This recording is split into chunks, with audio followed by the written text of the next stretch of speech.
How's it going, guys? Been a minute since I made a video. Gonna start trying to do these at least twice a week to just give you a quick overview of what I'm watching. So today is Sunday, August 13th. This is just a brief little summary of what I'm gonna be looking for to start the week. I guess I'll start with SPY. Pretty straightforward here. We have old resistance at 443, a big level to hold. Now support, a decent green candle on Friday. We'll see what happens. We're still holding these lower lows on the hourly, so could be setting up for a reversal. If we do get one, I think it's going to be Dow Jones, which will lead that. You can see we have a nice daily wedge setting up here right off the 20 EMA. That looks like a pretty bullish setup to me. QQQ, kind of the same idea. Not much going on here, but you do have some lower lows going on with tech. So with that being said, since I'm not seeing much with QQQ, but I'm seeing others all around the board, a lot of what I'm looking for this week is looking at, let's see, we got some regional banking plays, some travel. I want a more bearish point of view on that. And then maybe some pharma plays that I'm liking. So we'll start with Mickey D's. Daily setup here, it is below the 20 EMA, but I want to say it's above the 50 EMA, which I like. No, it is not. Okay. Anyways, I like this support right here at 286. It's got these kind of lower lows on the hourly. So we're going to approach this. I'm going to draw this hourly trend line right here. We'll go right here. And if I get an hourly trend line right here, I'm going to look for a retest around this 289 level.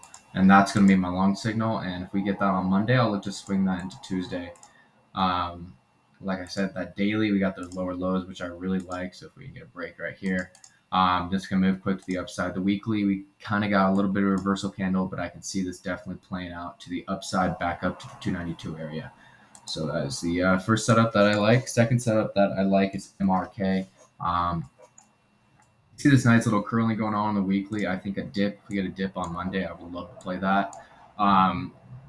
Lower lows, nice hammer printed right off support at 104, and it's starting this nice reversal candle. So yeah, I think for me, this is going to be a swing type of play that I'll swing September, some expiration, and I'll look to start gathering some dips on this one.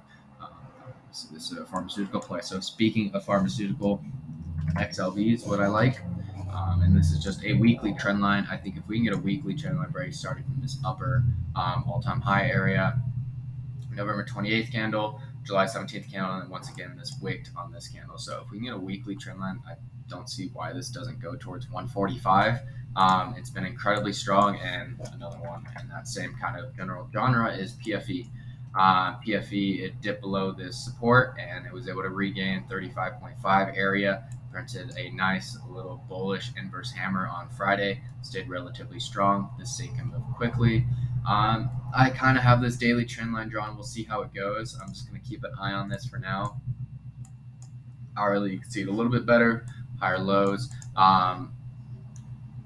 Above 36.3, we're looking at 37. We're looking at, gap above here. So I think this can move pretty quickly. So like I said, that XLV looks good. I think I'm going to, that was really annoying. PFE, MRK, those types of setups are what I'm really looking for. mRNA was one that I was thinking about, but it's just not something I want to touch right now. It could see a nice reversal, but looking at this weekly, that looks like it's in free fall. For me, I'm going to wait for a reversal candle to replay that. All right, moving on, some individual names. Let's see, GPS. I haven't looked at the option chain on this one yet, but it would most likely just be a shares type play. Just a perfect daily wedge. I can see this running up into earnings. It can move very quickly. You can see volume, really, this volume show nothing there. Volume above $11. It's practically zero. So inverse head and shoulders playing out on this daily. You see this wedge playing out for the next couple weeks. So that is one that I am eyeing. Next one we have is CL. I'm not sure. This is a daily setup. Once again, I'll be looking to play this Monday morning. I was kind of eyeing this 5 minute. I was just kind of looking around. You can see it really gaps and goes quite a bit. So once it does gap up, you can look for an intraday setup. Like after that gap up, you get a nice little bull flag right here. So that's what I'm going to be looking for Monday morning. I'm going to be looking for a nice gap and go on this. This daily's very much coiled. It's got those nice lower highs. It's got these nice lower lows. So that's how I'm planning on playing that. Let's see. Next up is my favorite, CCS. No, CLS. This is probably my favorite one. It's a semiconductor play, which I really like. Um, Huge volume show up here at this 21 area. Daily's nice and coiled. Volume's pretty much non-existent. We saw 879,000 volume compared to 2.23 million of average volume on Friday. So weekly, it's got a nice doji. Daily, it's just your textbook breakout wedge breakout. So I'm gonna look into play any sort of movement on this one. Haven't checked the option channel on this. Wouldn't mind playing shares here. Moving on to some regional banking plays. I like Zion. Zion's got a nice little daily wedge. It's the same kind of inverse head and shoulders that we saw with GPS. Same type of setup right here. It can move very quickly back above to 45.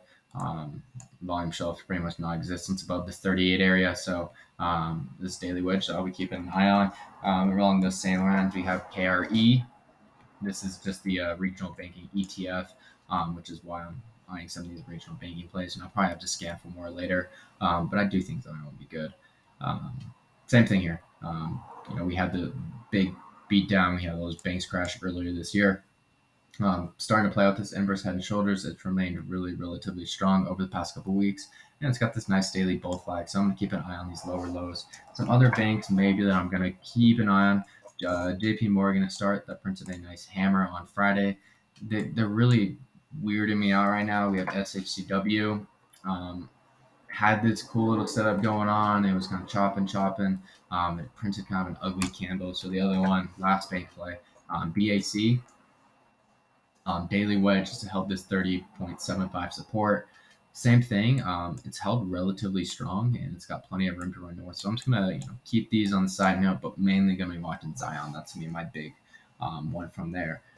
Moving on to some travel plays. I'm holding some Jets puts. I have those sides for September. I know this weekly is kind of at a big support point. You can see right here. I'm still above this 20 mark. However, I would say the only reason why I'd be stopped out is if it prints a hammer, which I don't think it will. I think the market, it's watching the action over the past couple of days, it's been incredibly weak.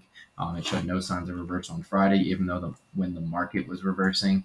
Got this nice little head and shoulders. It kind of broke down from this little bear flag right here. And once this loses 20, it's seeing 18.75. It's got nothing there. This volume gap is pretty significant. So along those lines, I know CCL is, I don't think it's in the Jets ETF, but we have a weekly wedge breaking down right here. AL, kind of same thing. They're all kind of just breaking down. We saw these large breakouts happen over the past couple of months, and what goes up has to come down, and these are coming down quickly. Not as much going on with those low things. Let me see what else we got here. CCL breakdown. Dow, same thing. You have 42 support, but besides that, you got nothing until low 40s. Lift, we're going to skip over that one. That one looks kind of bullish. All right, we'll go to AAL. AAL, same thing. NCLH, same thing. All kind of breaking down from these bear flags. Big volume gaps. This one was volume gap down to 15. So that is what I'm going to be looking for. So to sum it up, I'm liking some pharma plays. We got PFE, we got MRK, some regional banking plays. We got Zion, Carry, going to throw in JP Morgan and Bank of America just in case some of those banks do want to run. Travel, not liking the looks of it unless that prints a really bullish hammer. I'm going to continue bearish on these until they fill these giant volume gaps. And some individual names, GPS, CL, and CLS. So that is what I'm going to be looking for this week. Not really interested in mini tech. A lot of them are post earnings, huge red candles. They just don't really look that fascinating to me. I'll be staying on bull flag watch. If I can find a bull flag, I'll take it. But if not, this is what I'm going to be focused on. And I hope this is a little bit helpful. You guys can find some of these setups and play them this week.